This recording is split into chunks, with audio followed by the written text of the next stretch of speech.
is hard to imagine what kind of American might have reason to want war, until you hear the kind of numbers Congress heard this week. In tonight's fourth story, the government's top three auditors told a congressional review that a review they did of the $57 billion of contracts in Iraq they could get access to turned up more than $10 billion in overcharges or unaccounted spending.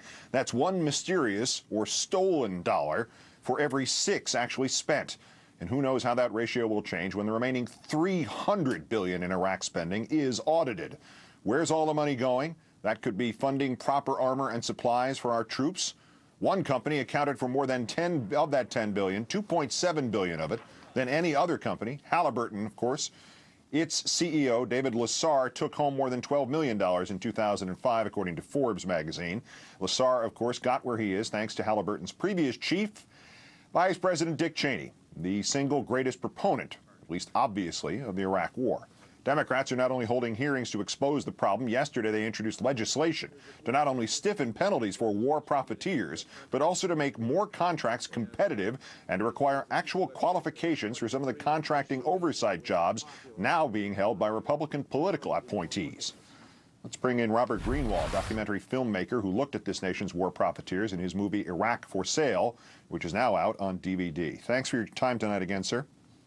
Pleasure to be here. Contractors and the officials who are ostensibly overseeing them will talk a lot about how tough it is to get a receipt in a war zone and other good-sounding cliches like that. Is there truth to that cliches, or are we actually talking about corporate CEOs who are knowingly and happily stealing millions in profits off the backs of their fellow Americans, including the troops?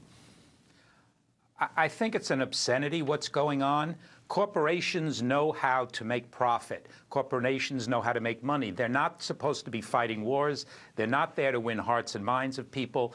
And David Lessar made actually over $100 million in his stock since the war has began.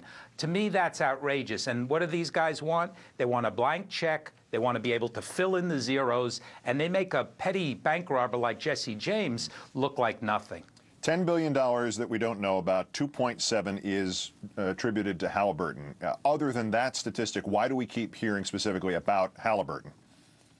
Well, we're hearing about Halliburton because they have a lock on the government. They have a lock on the military. There's an interconnecting board of directors. There are generals on their boards. There are former senators and congressmen and high elected officials who go up and back. And it's a system that needs to be broken. And I think we have to really call into question the very core issue, which is, yes, they're stealing, but even above and beyond that, Keith, should people be profiting? Should corporations be making millions and millions when Iraqis and Americans are being killed? That, to me, goes right to the heart of the issue, and we really need to start asking that question harder and harder. Fortunately, you know, Senator Dorgan introduced this amazing bill, which will start to give real hard penalties to these guys who are creating treasonous behavior.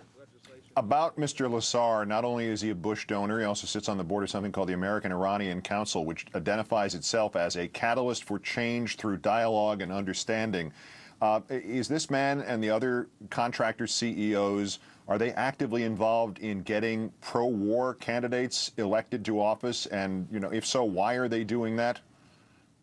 Well, again, what these corporations and their heads are doing is they are funding candidates who will give them business, who will look the other way. I mean, no oversight, no transparency, no checking on these contracts. How outrageous it is. I was listening to some of the hearing, and the comptroller was saying for every dollar we spend, we get $106 back to the taxpayer. And yet we have people in this administration and elected officials who are fighting and resisting that these contractors and the corporation should have any oversight. And to me, it's completely groundless and actually goes to this issue of people who say, you know, it's really more important that I make profit than I support any kind of patriotic action. One part of the line of thinking is not clear to me. Perhaps you can explain this to me. If it is to this degree about not just dollars, but billions of dollars, why the trouble getting armor to troops, armor for themselves, armor for their vehicles? It would seem to me that certainly could be a profit center for somebody, and if there were exorbitant profits, at least the troops would be getting what they need to protect themselves in Iraq. Well, I think that, it's a really good question, and I think there's a couple of problems that come together there. One is that we went into a war that was clearly ill-prepared, not managed well.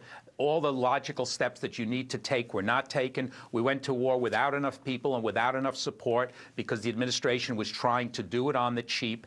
And then when you have people profiting and putting money into the corporate pockets that should be going to the armor, you have a whole other set of circumstances, right? I mean, the fact that they're taking millions and millions that says, I'm going to pay back my stockholder or I'm going to pay myself back, that means less dollars are going to build the armor and protect the troops and the water supplies for the Iraqis and hospitals for Iraqis. And by the way, in addition to the money you talked about, you know, there's the $9 billion of Iraqi money that's unaccounted for. War for profit, as Mr. Greenwald describes in his DVD, the documentary now on DVD, Iraq for Sale. Robert Greenwald, as always, great thanks for joining us, sir. Thank you, Keith.